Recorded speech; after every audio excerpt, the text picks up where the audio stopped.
Hey, y'all. Hey, my name is Annette, and I am your host here at Word on the Curb. Forgive us for the 4 minute delay. Of course, we had technical difficulties, but I'd like to thank you for being here with us this evening.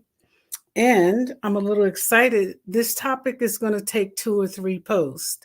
And it's going to take two or three posts because I received permission to discuss not people, but a situation that happened relative to our topic tonight.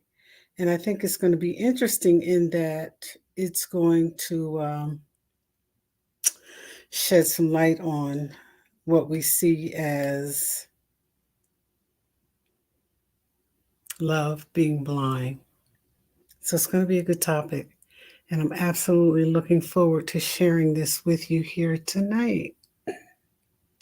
So we're going to turn on our comments and open the floor for anybody who wants to get in. And again, my name is Annette. I'm your host here at Word on the Curb. You can see us live on Facebook while we are streaming or after the stream has finished. The video will be available. I got that question tonight. And so I just want to make sure everybody knows that you can watch us now or later, like a now and later. Take it easy and take your time with it. But I'm Annette, and we're at YouTube, we're at Word on the Curb, and we follow up on TikTok, which I understand may be an issue soon. And it may be an issue because they're talking about shutting TikTok down. I don't know why, but they're talking about it. Somebody in Washington voted to eliminate or remove that piece of social media. So stay tuned. Let's see what happens with that. I want to remind you to hydrate, eat fruit, moisturize your feet, hands, and face, and mind your business. Welcome and thank you for being here. Suffering with allergies tonight, as I usually do. It's nothing new. And so I just want you to hang in here with me and stay tuned. Our topic tonight is Rosita. Before I get started, I want to shout you out and thank you for being so kind to me today and showing so much love. I absolutely appreciate it. Thank you, thank you, thank you. Small businesses everywhere, don't give up. Hang in there. And before you get that last idea to quit, remember, keep going. Women everywhere. We have so much to share. It's Women's History Month. And to all of the women out there, women, happy Women's History Month. Enjoy it. Remember to lift her up, refer her, and do everything you can to pull her up. And so, for the rest of you, when she pulls you up, don't pull her down. All right. So, we want to talk about the question is love blind? And having experienced real love, not perfect love, but real love, I can tell you that there are times when it absolutely is, when you overlook things that you typically would not overlook. But there are pitfalls to um, blind love. There are. And we'll talk about that a little bit. But before we get into that, I want to talk about this story. I have permission to share this anonymously. It is, in fact, a true story. And she wanted to be clear that when I shared this story, I made it clear that blind love can be dangerous. And it absolutely has its pitfalls. And that she wanted you to know that no matter what happens, I'm going to tell her story in a minute. No matter what happens, you have to stay grounded, honest, and open minded in all your relationships. That's our message tonight. And tonight, I think I want to give her a name because I'm not allowed, for legal reasons, number one, to say her name, but also because she is, in fact, a part of our mentorship group, Coaching You For You. And so I've committed to protect her anonymity and respect it and tell her story. And I have some notes here, just so you know, as close to what she's given me as possible. But before we get into is blind love, it can be. Is love blind? It can be. And that there are pitfalls to it. And that no matter what happens, she wants you to know you have to remain grounded. And when you're in love or you think you're in love, staying grounded can be difficult. I'm a witness to that. So here we go. And for the record, it's going to get a little steamy, I think, maybe in this segment or the second segment. And I want to be sure that you understand that this podcast is not for children. Okay? And so, when she approached me, because I have a list of podcasts I'm going to do months out. It's nothing that every now and then I'll do a random, but rarely. They're laid out. And some of the closest people to me, especially in the mentoring group, get a chance to look at that list and talk to me about what they think about it. So we're here at Word on the Curb podcast, and the word on the curb is this: love is and can be blind. That's right. It blinds you. It interrupts your common sense. And so I'm thinking of something I should have thought about beforehand, but I'm thinking of the name I want to use for her. And it has to be far away from her name. And so I'm going to say her name is,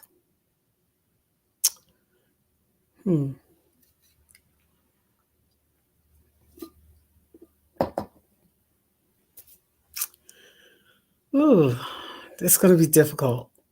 I'll come to a name. But let's talk about her story.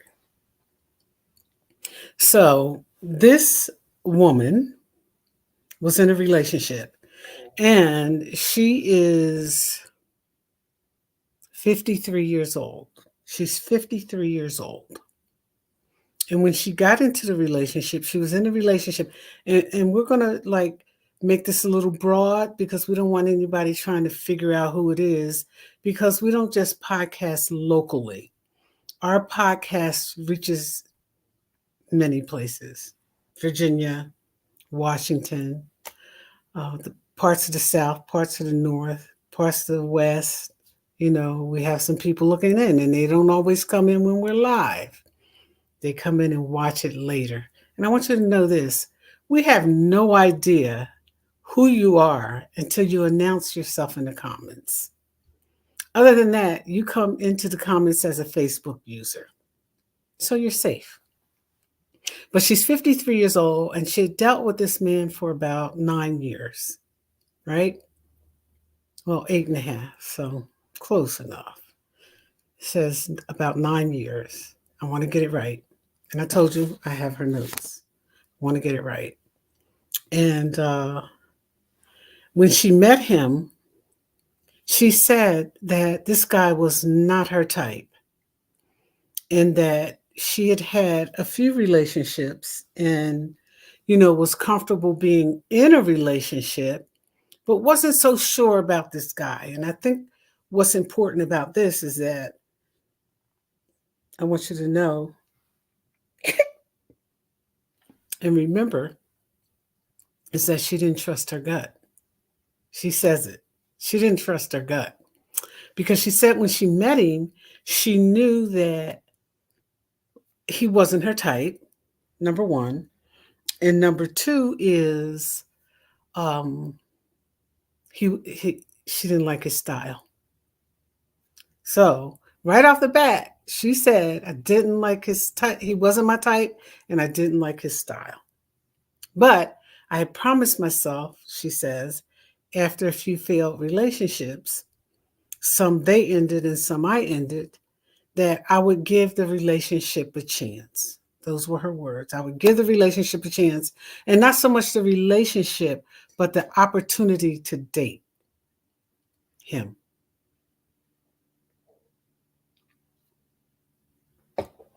And so she gave him a chance, and she said at first, everything was cool. It was really cool. But there was something about him that made her a bit uneasy. She didn't respect her gut. She said it made her uneasy, and she was unsure about where they were going to go with this. But they went out a couple of times. He was funny. She enjoyed it. And she said, hey, we'll see what happens. She says one night they went out, and they had been dating off and on for close to 90 days, right? And she said it had nothing to do with that 90-day Steve Harvey thing. She just said it was close to 90 days. They'd been dating, and she had a particularly rough day on Friday. And that evening, before she got off work, he called and said, hey, can we hang out? Can we go and, get some appetizers and drinks? And she said, sure. They went out. And she said that she drank more than she would. And she takes full responsibility for that. But she ended up with her head in his bed at the end of the night. He didn't take her home, took her to his place. And she ended up sleeping with him.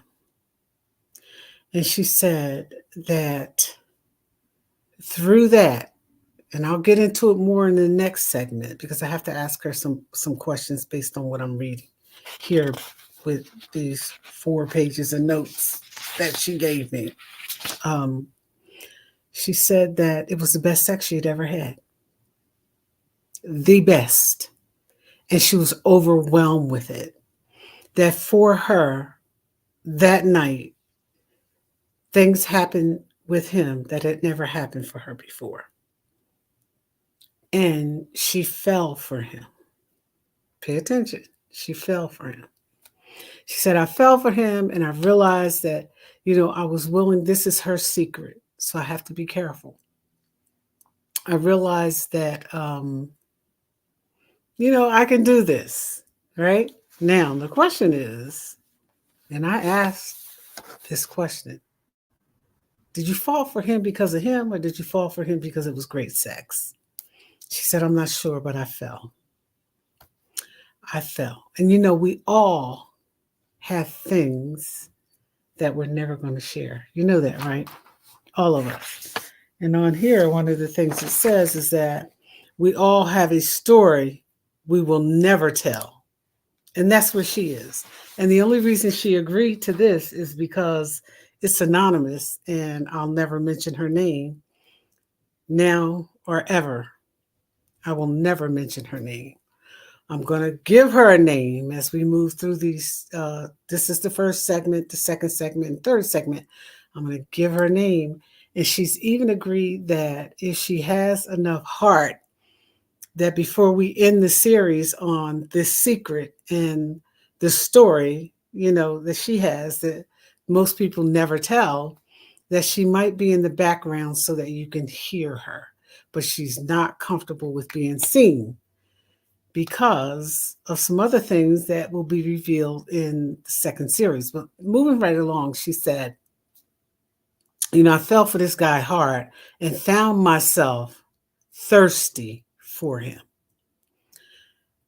Prior to sleeping with him, she said she didn't really think about him at all. I mean, if he called, he called. If he didn't, he didn't.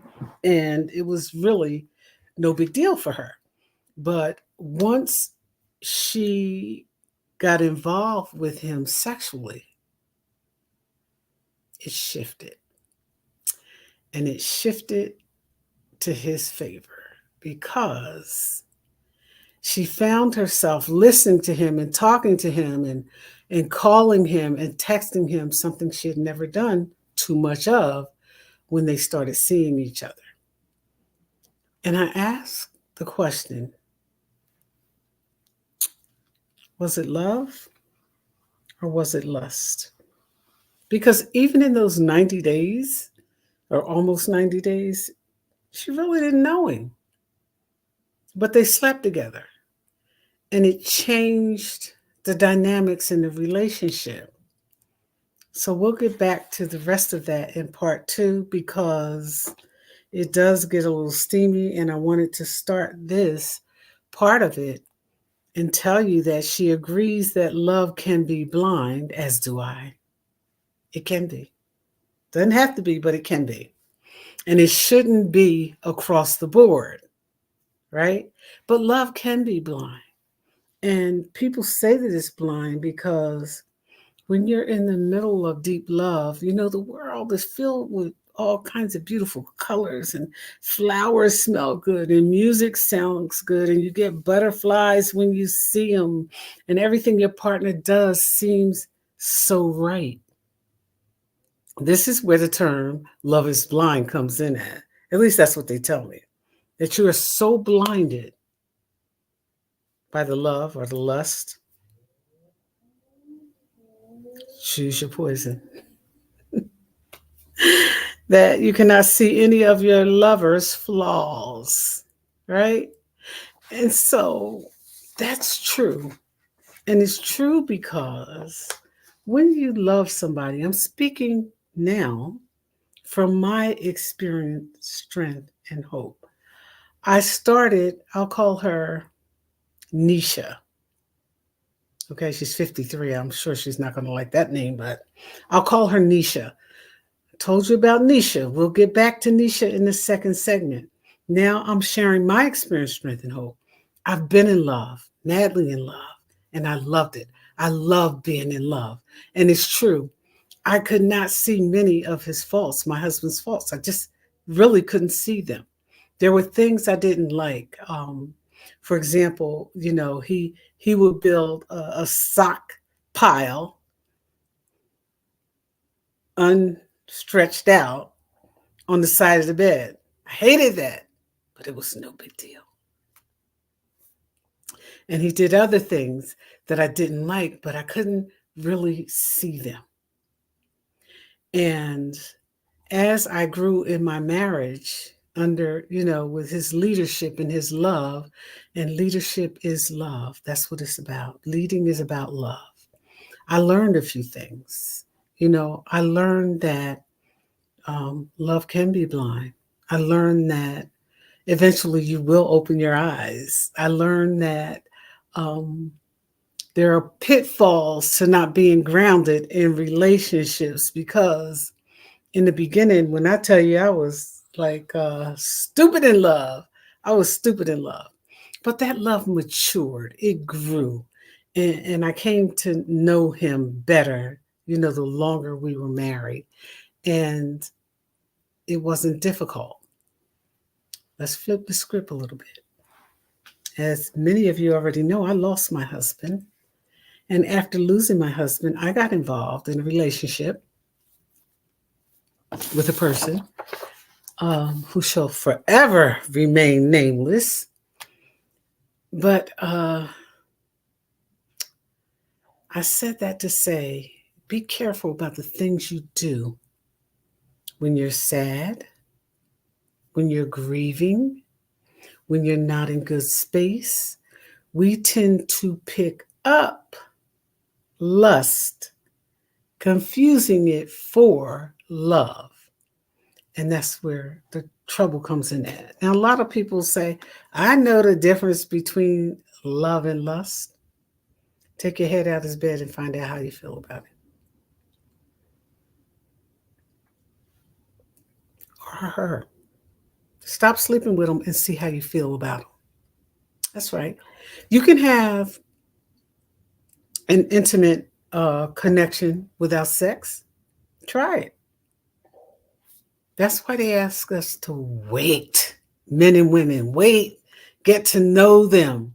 Because lust and love can be blinging, blinding for men and women. We get confused when we're lusting, and we confuse it sometimes for love, but love and lust are not the same thing. Just like I posted, getting what you want and giving yourself away is not the same thing. Love and lust is not the same thing. So is love blinding? Can it be blinding? Absolutely. And for those who have really been in love, I'm not talking about one-sided relationships. I'm talking about good stuff, where people were having fun and enjoying each other and doing their thing. I'm talking about that kind of thing, right? Allergies make your ears itch too. It's difficult. You do get lost. You're not always grounded. But if you give that love a chance to mature, I'm a witness that you will get grounded if you give it a chance to mature. But that initial love and lust can be blinding. I've watched men and women walk away from their best friends because of a partner that they were in love with. And in one instance, thought they were in love with, found out it was lust, it wasn't love. But by then, he had given up everybody. He put everybody down and said, I don't care. You know that when a man loves a woman, she can do him no wrong. That's where he was. And she was certainly doing him wrong. And he had to walk in his house one day, unexpectedly, coming in from work early. Those are true stories, right? That happens. And find out that it wasn't love. It was lust.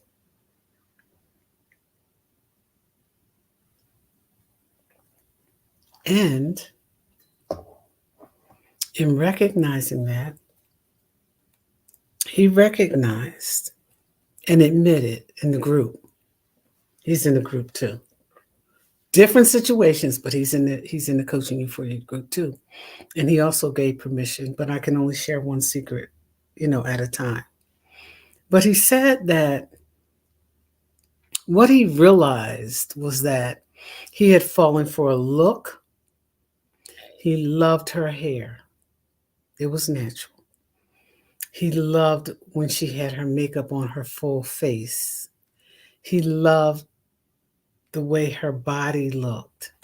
He loved the sex, but he didn't like her. Those were his words. He didn't like her. And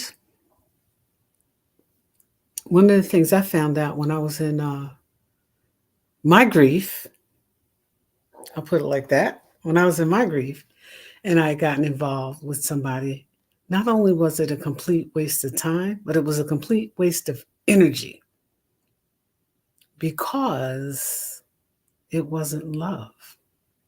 It wasn't even a real friendship. They pretended to be friends, but it wasn't a friendship. It was nothing at all.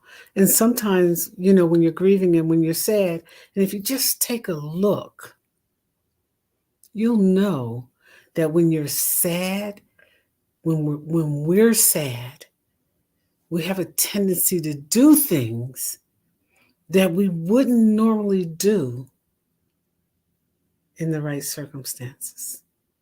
That's right. We'll engage with people.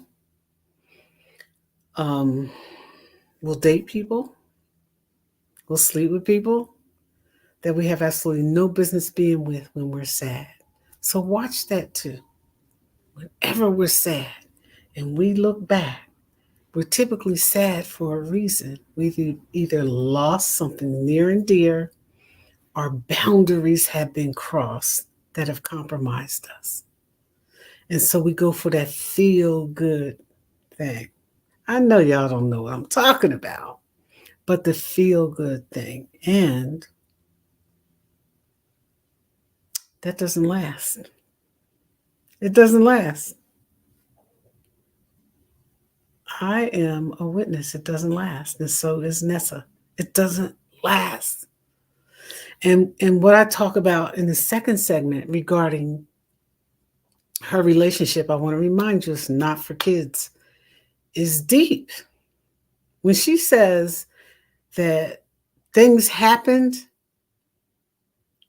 when they slept together that first time that had never happened for her before, we're going to talk about that a little bit. Now, we're not going to get, out of hand, and we're not going to be disrespectful, but we're going to talk about it because that's typically the thing that catches us up. And it's typically the thing that catches us tripping, right? So yes, love can be blind. But if that love has a chance to mature, you get where you need to be in it. And it's fun. Yep. I always say that being in love is one of the best places to be in the world. When it's mutual, not when you're doing it by yourself. A lot of y'all doing it by yourself and you're unhappy. But it's because it's a one-sided kind of love. And you might be blind in it because of the way you're feeling.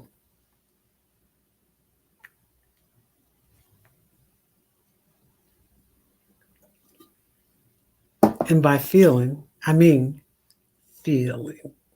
That's right. Once you recognize, respect, and honor the difference between love and lust, your whole world changes. But in both love and lust, you can be blinded. Yep, because you're feeling good. And when you're feeling good, you have a tendency to overlook everything. So we don't only have to be careful when we're sad. We have to be careful when we're feeling good too, because we can be blinded and people will take advantage of us. And here's another thing, and we'll delve more next week, that Nessa said, right? So when you're feeling good, right, and you're into it, and they're taking advantage of you because you're lusting and loving and you're blind, right? You're blinded because you can't see any flaws. Once you come up out of it, there's a great deal of resentment. And we typically misplace the fault in those situations. We want to blame our partners when in fact, as Nessa said, she ignored her gut right from the door. So yeah, love and lust can be blind. Either way, if you don't get grounded in it, it's dangerous. My name is Annette. I'm your host here at Word on the Curve podcast. We're coming back next week, 8 o'clock on Wednesday. And we're going to get into what hooked Nessa, what really took her down. Okay? Thank you for joining me. Have a good evening. Enjoy the weather. Take care of those allergies. Drink a lot of fluid. It does help. Helps to unclog us. So drink water. And again, Rosita, thank you for the love today. I appreciate it. Hey, Elisa Robinson Carter, I'm glad that Carter's doing well. That's her puppy. If you haven't seen him, I might bring him on live at some point so that you can. Take care of that dog. We all love him. Have a good evening, y'all.